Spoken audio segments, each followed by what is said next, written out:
Hello everyone and welcome back to another video. Please hit the like and subscribe buttons if this is your first time here. So, in the last video we did the presidential prediction. In this video, we're going to be doing a House prediction. The Senate prediction will drop tomorrow, so don't worry, that is on the way. But for now, we need to talk about the House. As we all know, in 2022, Republicans narrowly won back the House, and the majority since then has gotten smaller because of various different conflicts happening relating to, say, for example, Santos getting expelled out of the House of Representatives, which was absurd, and a bunch of other stuff. So there's like a 3-seat majority in the House at the moment of this video being made. But the question is, can we hold the House? And an even bigger question is, can we, in fact, grow our majority? I think the answer to those both is yes, but let's take a look at the path. But first, we also should take a look at the swing map. You can see Colorado's third moved to the left. However, Lauren Boebert is retiring. She's moving out of the third and into the 4th district, and thankfully Buck is retiring, so we won't have to worry about him anymore.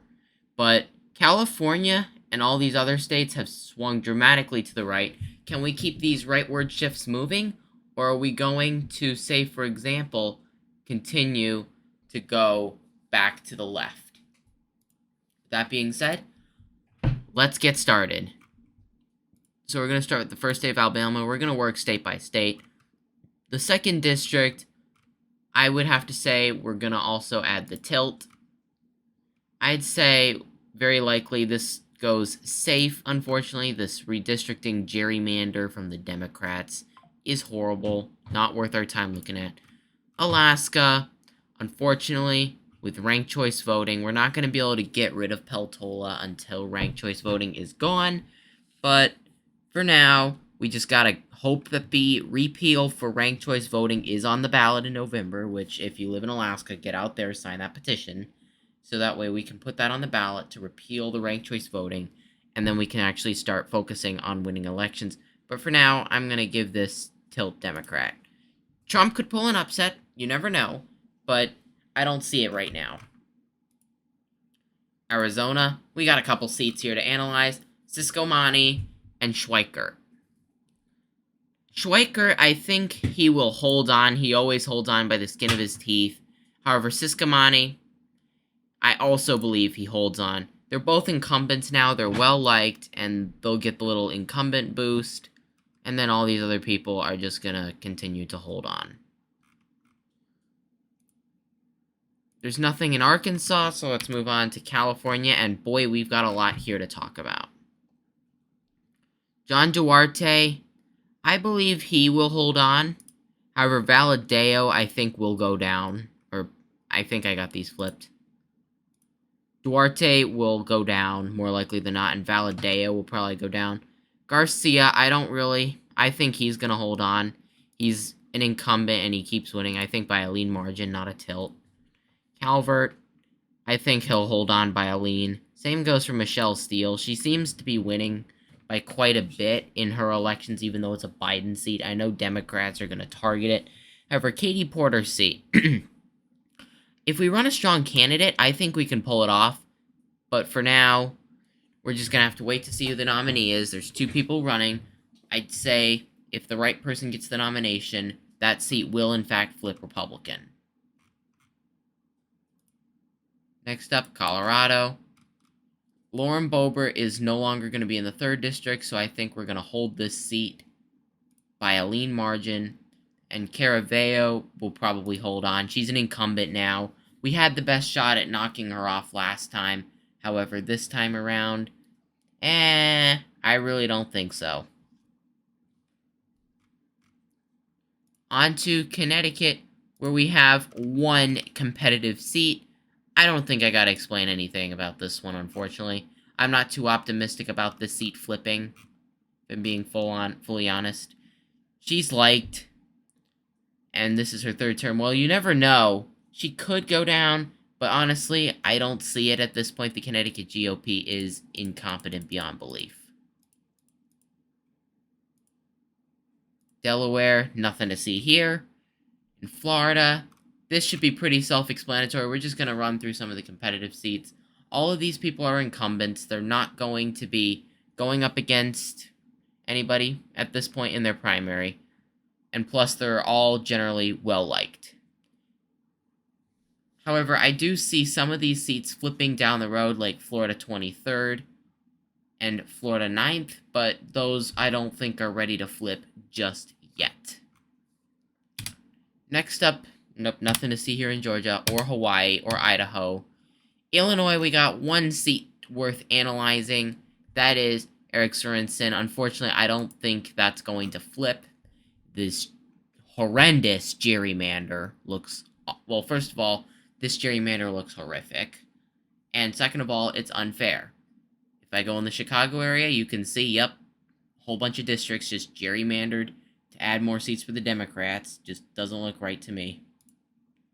Indiana, we got one competitive seat. This one is also going to be another Democrat hold.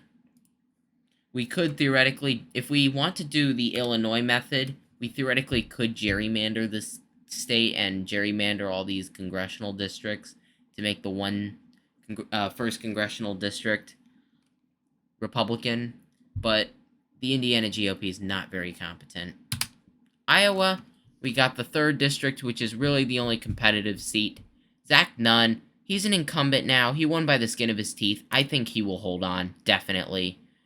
I just don't see him going down now. He's the incumbent. He's well liked for the most part, I think, up there. So yeah. Kansas, nothing to see here. Kentucky, nothing to see here. Louisiana, the 6th district, do I really need to explain anything?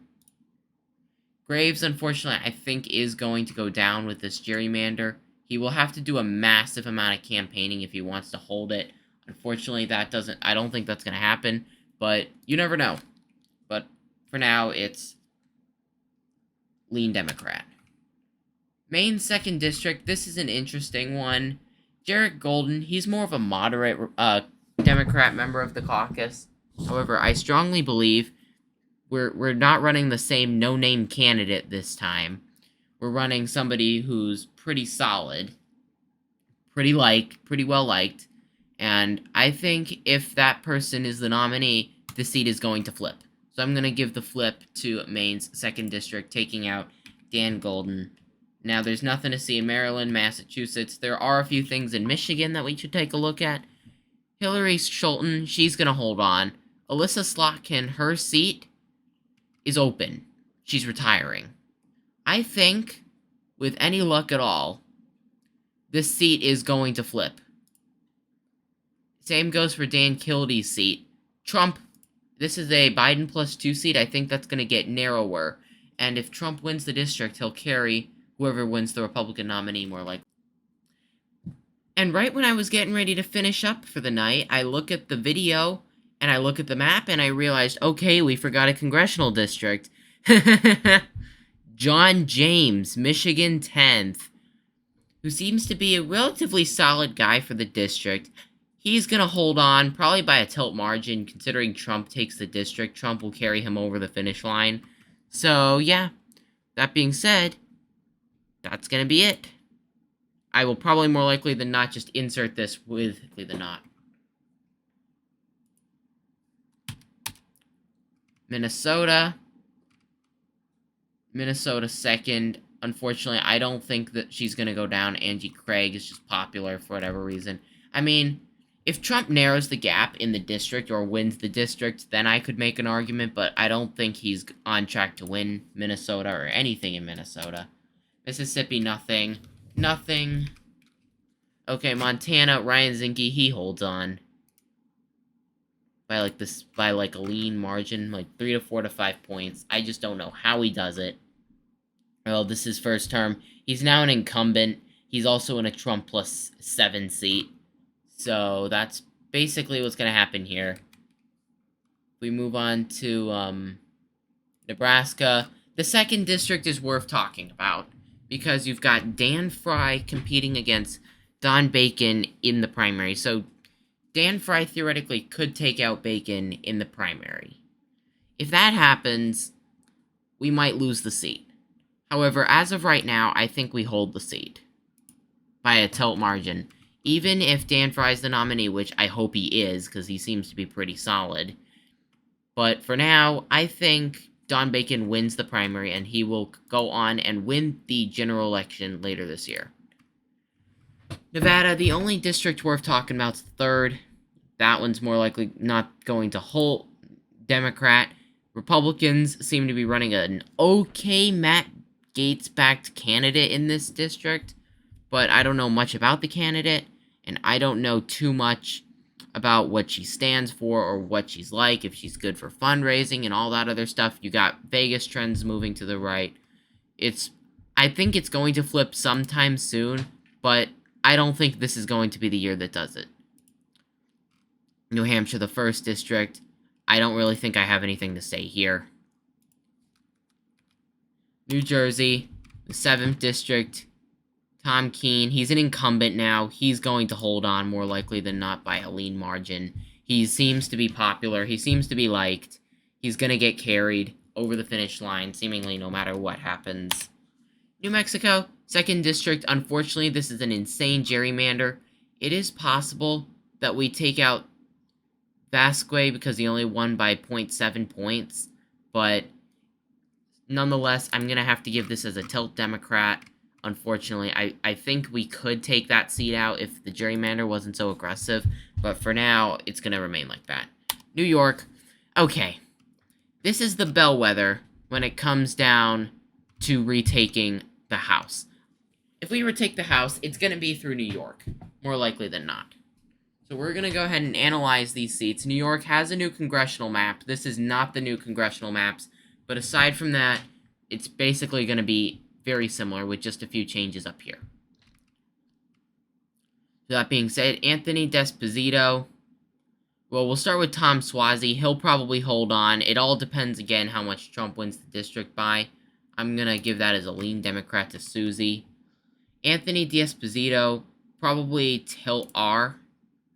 Same goes for Michael Lawler. They're all incumbents. They all seem to be well-liked. Pat Ryan, I could see him going down, but I can't make the case yet, so tilt Democrat for him.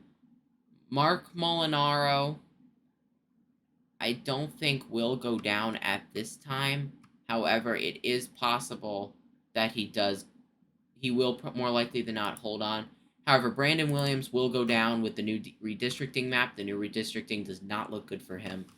It's going to draw him into a Democrat seat, and then it's going to draw Mark Molinaro's seat more red. It's a mess.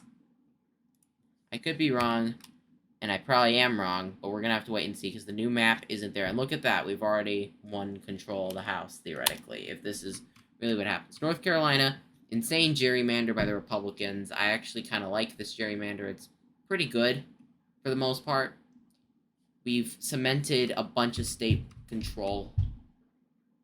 So that being said, Don Davis, if we run a strong candidate, which we are running a strong candidate, we will take the seat down and take it in our column. It almost went down last time, and I think this is the time that this seat does in fact go down.